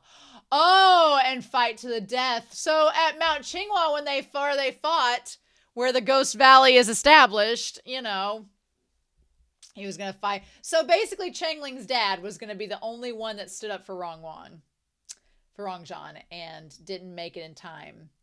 But his master broke his legs and locked him up so that until it was too late. He could only live in regret until the end of his life. So that definitely earns Chengling favor points in the eyes of Wen Kexing, because Wen Kexing's like, oh, your dad was the only one who stood up for my dad. Oh, we're now fine. We're now totally cool. You can totally get adopted by me and Zhou Jishu now. So Zhou asked the question of who put the poison on the sword. And he says, I don't know, but the sword belonged to Uncle Gao. So the question is, who poisoned the sword? And now Wen Kexing, it looks up like, So Wen Kexing's grudge against Gao Chong now makes a lot of sense. He thinks it was his fault that his dad died and that he murdered his dad. And so, of course, wanting revenge, that all makes sense. But, of course, the question is, you know, who shot Dallas? Like, here's the question, you know, we know that the poison was on Gao's sword. But in this fantastical story where people's actions are not always their fault entirely, was it Gao that poisoned the sword, or did somebody else poison the sword and that's what led it to happening? We don't know. Could it have been an ulterior motive, an ulterior source? Who knows? That's the question. I love the secret chamber, the secret armory. I love him pressing the door and it opening. Love it. And here's the thing. The thing about the armory is when he goes to do the memorial and he has his two brothers there, there's also a tablet of memoriam for Rongzhan. I don't think Gao poisoned the sword. I think it was Gao's sword that was poisoned, obviously, but I don't think Gao poisoned it, because if Gao was truly guilty, I don't know why he would include the tablet of Rongzhan, because that would make him feel guilt every time he came over there, and he already feels enough guilt. So I don't think that he's the one that poisoned it. I think he's accepted that.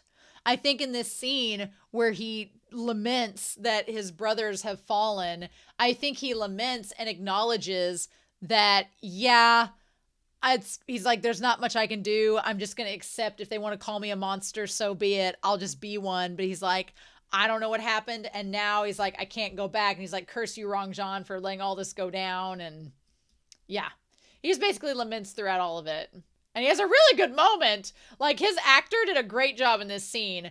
And he comes across in a way that he's like, okay, fine, I'll be a monster if you want me to be a monster. He's like, eldest brother wrong. And he just curses him in that moment. And says wrong. And the memorial tablet. I feel like if you had poisoned him and knew it, you wouldn't have gave him a memorial tablet. Just saying. But yeah, he seems to just accept the fact that he's like, you all are probably laughing at me because of what I'm doing. He's like, fine. You're probably swearing at me and laughing at me from beyond the grave. And he's like, fine. Laugh and swear at me. I don't care. I'm just going to keep doing what I got to do. There's, in a weird way, I sort of respect Gao. There's a lot about him I don't like. I don't like the way he treats Chengling or his daughter, and there's parts of him that are so super flawed. But then there's this other side of him that he's kind of just like, take me as I am, and if you don't, F off. I'm kind of like, okay, respect. I don't like you as a character, but I respect that you are just like, fine, this is who I am, and I'm going to keep doing what I got to do. Okay. Be that way. It's kind of commendable. I also like that throughout the entire campfire scene, Chengling is securely between, either Chengling is between Wen Kexing and Zhou Jishu, or Zhou Jishu and Chengling are over here and Wen Kexing's over here. Like, they're not in the same place. I appreciate that. I appreciate it a lot. So yeah. And then they like, let me have some wine. I love Chengling picks up on the tension between the two of them. And Chengling is the savior of this series. He's the savior of this series. He did it. This little precious angel baby did it. He's like, did you guys have a fight? And I was like, oh my God, I love it. And they're both like, what? What did we fight about? Who knows? What not? And then I love that Chengling's like, oh, well, you need to go comfort. When he's like, you need to go comfort Zhou Jishu, I was like, yes, Chengling, you're doing so good, sweetie. You're doing so well. And he's like, he'll be fine after he comforts you. He's like, didn't you teach me tough women can't resist clingy men? And Zhou Jishu's like, how dare you teach him that? What have you been teaching him? And when Keshin's like, he's like, And he's like, who's soft-hearted? And we're like, oh, you're fooling no one, sir. You're fooling absolutely no one. And Chengling's like, oh, I understand. Your heart is the softest. It's fine. Don't be mad forever. He's like, I'll apologize on his behalf. How did Uncle Wen upset you? And I was like, oh. And I kind of loved, he's like, please don't continue fighting. And he's like, fine, all right. I loved this moment because at the end of the day, I think that what we've realized by the end of this episode through Wen Keqing murdering the white changing ghost, and then through Zhou Jishu murdering one of the assassins, it's like at the end of the day, both these men kind of know. They've kind of figured out the last episode or so. They're like, yeah, we're both kind of, we have our faults and we're from a dark past, but we can move forward. Neither of us meant to harm each other, so it's fine. And I think Zhou Jishu, knowing that Wen Keqing wasn't meaning to harm Chengling, is okay with it. The only part that I don't like in this conversation is that they ask Chengling about how he was kidnapped. And here's the thing. Zhou Jishu lays it all on the line. Zhou Jishu is like, you need to go back to the Yu Yang sect. It's the safest place for you. And I'm like, I don't know. That's where they infiltrated. So is it the safest place for him right now? I don't know. And then his injury starts acting up again. And Zhou Jishu, I like that Chengling didn't know about the injury until now. I'm like, did he not? But I guess he didn't. And so they ask what's wrong. And that's when Keqing helps to stabilize his meridians and all that good stuff. And so he's like, well, if it wasn't for this internal injury, I wouldn't get the chance to put my hands on you. And so he points out to Chengling that he knew that Zhou Jishu had changed his appearance, and says it was based on his exceptional build, which I'm like, oh my God. And Chengling's like, right here in front of my salad. And Zhou Jishu's like, you don't have to flirt with me so hard in front of the kid. He's like, you're nonsensical boasting. And he's like, how am I boasting? I'm good at recognizing people's strengths just by looking at their build. I'm truly unparalleled. And Chengling is like, well, that's so cool that you were able to judge by his appearance, his strength. And when Keqing's like, well, I've never misjudged anyone in my life. And he says, many years ago, I saw a dead body. And so the dead body we see, is that supposed to be his parent? Is that supposed to be his mom? The hair was a mess and the face was covered in blood. Who was that there that was in front of them? It was a ghost. Okay. It was someone from the Ghost Valley. But who has a trident like that? I don't know who. We haven't seen anybody so far that has a trident like that. Was that supposed to be his mom? She's really pretty. The shape of the shoulder blades. I examined the shape of the shoulder blades a few extra times. And I was able to determine that before this person's death, she was of unmatched beauty. Oh, that ties to him with the shoulder blades comment. That I could tell they were of unmatched beauty from before. Was it his mom? Because it looked like the hand of a child that was on her back. And then Zhou Jishu's like, I don't want to be flirted with around the dead body. And he's like, we should let the past stay in the past. I'm sorry about your loss. So this is the part I had to get in a roundabout way. Because Zhou Jishu tells Chengling everything about him. He tells him that he was the leader of Window of Heaven, explains all the stuff we're about to talk about. He lays it all out in the line. There's no beating around the bush of who he is. But when he asks Wen Keqing who he is, Wen Keqing does not say he is the chief of the ghosts.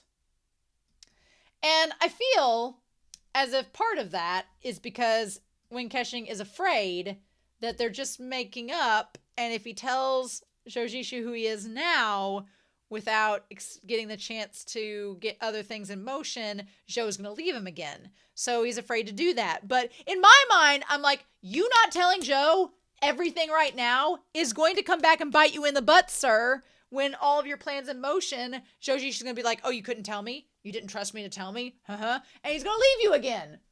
You should tell him who you are. But maybe he didn't want to say it in front of Chengling. He says, I do kind deeds for good karma, pitying the poor and the weak. I possess so much kindness, money, and beauties. And Shojishu's like, okay. And he says, 10,000 beauties can pass by me, and I would take 1,000. And so he's like, well, master, drink and cleanse yourself. Now, around this time, at this mark, yes. So there was a line altered from episode 11. This is the one that Be Happy was talking about, saying around this mark, it says, I was being surrounded by beauties, which I shall never reject.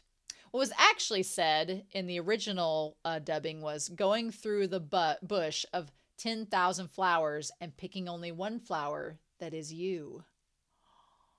P.S. This is a wordplay on a very famous Chinese idiom, going through a bush of 10,000 flowers and not even a piece of leaf stuck in my sleeves. Someone who is used to sleeping around without any commitment, but when Keshing in the original screenplay plays on it by saying he was a playboy, but he's picking Shojishu now. I could see that. I could see, based on, last week or the week before, when Keshing was surrounded by all the girls drinking and stuff. I definitely get the impression that he was a playboy, but now that he's met his soulmate, which is Shojishu, he's like, well, I've decided to settle down and settle on you. Meanwhile, the polar opposite, Shojishu is about as asexually coded as it gets up until now and is like, well, fine. Although I do think he liked Zhu Zhao. I do think he liked his bestie. So maybe not asexual is the right word. A lot of these guys are demisexual in these stories, which I appreciate.